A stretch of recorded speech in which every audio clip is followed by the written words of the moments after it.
Today ay napagtripan natin gumawa ng buko salad. Nakalimutan kong tanggalin yung mga label ng sahog guys. Pasensya na, hindi ko yan sponsor.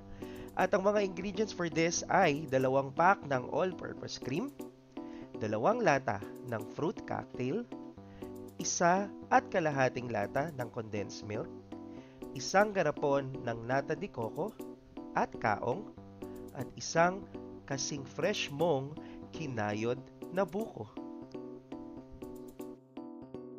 Ang una nating gagawin ay bubuksan natin ang lahat ng ingredients mula sa lata, sachet at bote. Para lang tong pag-open mo ng feeling sa crush mo. Masarap magbukas at magsabi ng nararamdaman sa gusto mo kasing tamis to ng mga sahog ng buko salad na to.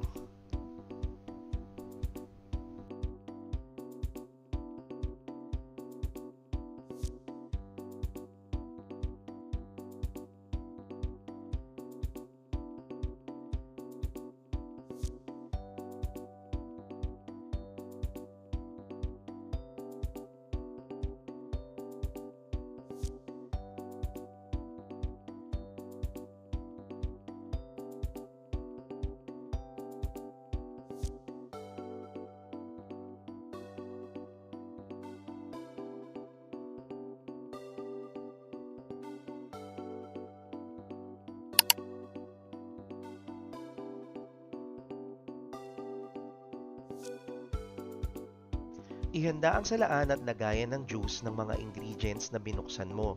Kailangan tuyo at walang sabaw ang paghahaluin nating mga ingredients. Parang sa pag-ibig, kailangang salang-sala bago mo sagutin yung mga manliligaw mo.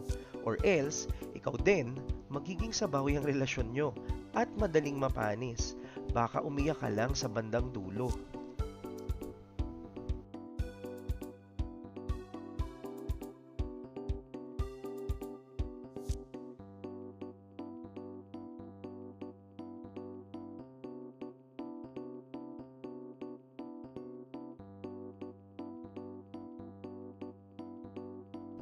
Pagsamasamahin ang mga ingredients, simulan natin sa nata de coco at kaong at sundan ng fruit cocktail at ng fresh na buko, and make sure na tuyo at walang sabaw ang mga ito. Isunod na ihalo ang all-purpose cream at ang condensed milk. Parang relasyon yan, dapat kompletos recados. Nandyan ang tiwala, respeto, paggalang, pagmamahal at pag-aaruga. Para sigurado kang tama lang ang timpla ng inyong relasyon. Huwag kang papasok sa relasyon ng walang mga ganyang ingredients para hindi ka masaktan sa huli.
Haluing mabuti ang lahat ng sahog ng buko salad para talagang kumapit ang tamis at ang nilamnam ng bawat ingredients. Sa pag-ibig, kailangan din ng konting paghalo ng emotion para ramdam na ramdam ng inyong mga jowa na talagang meant to be talaga kayo sa isa't isa.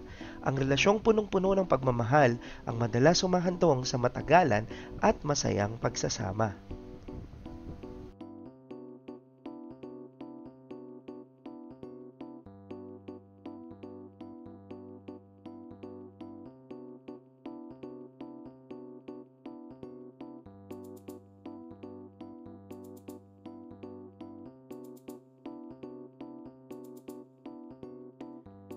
Humanap ng malinis na lalagyan at palamigin sa ref pagkatapos. Pwedeng ilagay sa freezer ang buko salad ngunit sandali lamang at ibaba rin ito after 1 hour para hindi magyelo. Para lang tong love. Pag ang love ay sobrang lamig, nakakangilo. At pag nakakangilo, masakit sa ulo. Kaya kalmahan mo lang. PS, sorry sa isda at sa baka sa ref namin. Mayaman kasi kami. Joke lang. I like to party!